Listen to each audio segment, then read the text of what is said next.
ব্ৰহ্মপুত্ৰখনক আপোনাৰ সাগৰ বুলি ঘোষণা কৰি দিব। আপোনাৰ দ্বীপৰ বিলখনক হয়তো আপোনাৰ আটলান্টিক বুলি ঘোষণা কৰি দিব। জনসাধাৰণক সঁচাসঁচিকৈ অসম চৰকাৰে কুঁহিয়াৰ চেপা দিবলৈ আৰম্ভ কৰিছে। কেইদিনমান পিছত এনেকুৱা আহিব পাৰে যে অসম চৰকাৰে চাইকেল চলালেও লাইচেন্সৰ ব্যৱস্থা কৰিব। আমি এতিয়া নগৰৰ বাসিন্দা, অতি হাস্যকৰ বিষয়।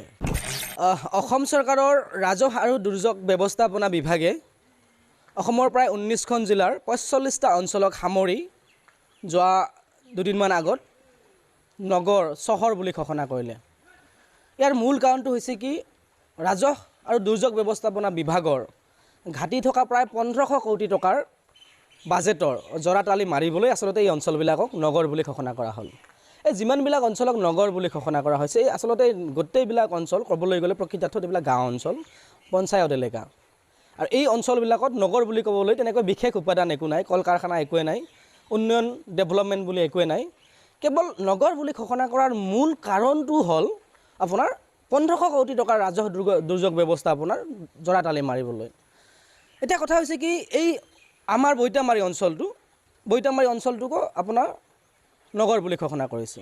আৰু যিমান দূৰ জানো আমাৰ বৃহত্তৰ বৈতামাৰী অঞ্চলটো প্ৰায় 22খন ৰাজহ গাঁৱৰে গঠিত এখন গাঁও, প্ৰায় এটা অঞ্চল, 4টা পঞ্চায়তৰ 22খনমান আপোনাৰ ৰাজহ গাঁও অঞ্চল। ৰাস্তা ঘাটৰ ডেভেলপমেণ্ট নাই, ষ্ট্ৰীট লাইট নাই, একোৱেই নাই, ৰাস্তা ঘাট মানে উন্নয়ন বুলি বিশেষ একো নাই। তথাপিও আমি এতিয়া নগৰৰ বাসিন্দা, অতি হাস্যকৰ বিষয়। এতিয়া কথাটো হৈছে কি, আমাৰ যিমানবিলাক এই গাঁও অঞ্চলবিলাক আপোনাৰ নগৰ বুলি ধৰা হ'ল, এই গাঁও অঞ্চলৰ মানুহবিলাকে আমি এতিয়া সাধাৰণ পানী খোৱা দমকলটো দিবলৈ আপোনাৰ টেক্স উইথ পাৰ্মিশ্যন লাগিব।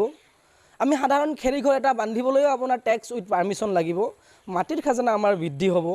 আমি সীমাৰ জেওৰাখন দিবলৈও আপোনাৰ এতিয়া চৰকাৰৰ ওচৰত আমি পাৰ্মিশ্যন দিব লাগিব, আপোনাৰ বিচাৰি যাব লাগিব, টেক্স দিব লাগিব। অসম চৰকাৰ আচলতে বলিয়া হৈছে। জনসাধাৰণক সঁচাসঁচিকৈ অসম চৰকাৰে কুঁহিয়াৰ চেপা দিবলৈ আৰম্ভ কৰিছে। দুদিনমান পিছত হয়তো হিমন্ত বিশ্ব শৰ্মাই ব্ৰহ্মপুত্ৰখনক আপোনাৰ সাগৰ বুলি ঘোষণা কৰি দিব। আপোনাৰ দ্বীপৰ বিলখনক হয়তো আপোনাৰ আটলান্টিক বুলি ঘোষণা কৰি দিব। আৰু ঘোষণা কৰি দিয়াৰ মূল কাৰণটো হৈছে টেক্স। অসম চৰকাৰ যিমানবিলাক এনেকুৱা অদৰকাৰী যিমানবিলাক কাম, কোনোবা আপোনাৰ নাচিবলৈ গৈছে তাকো আপোনাৰ 35,000 টকা দিছে, কোনোবাই দুডাল গছ পুলি ৰুব তাকো আপোনাৰ 10,000 টকা দিব।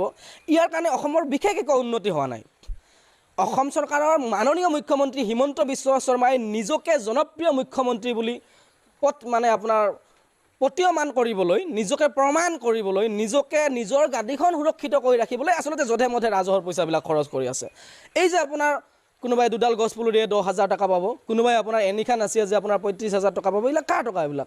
এইবিলাক আমাৰ এই টেক্সৰ পইচাবিলাক, আমাক কুঁহিয়াৰ চেপা দি লৈ যোৱা পইচাবিলাকক দি বিতৰণ কৰি পেলাই আপোনাৰ নিজকে জনপ্ৰিয় বুলি প্ৰতিপন্ন কৰিব খুজিছে আৰু জনসাধাৰণক আচলতে মাৰি পেলাব বিচাৰিছে।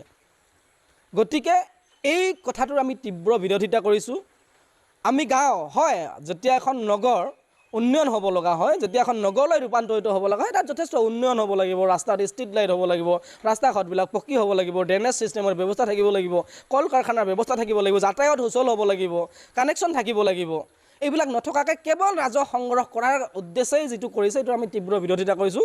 কেইদিনমান পিছত এনেকুৱা আহিব পাৰে যে অসম চৰকাৰে চাইকেল চলালেও লাইচেন্সৰ ব্যৱস্থা কৰিব।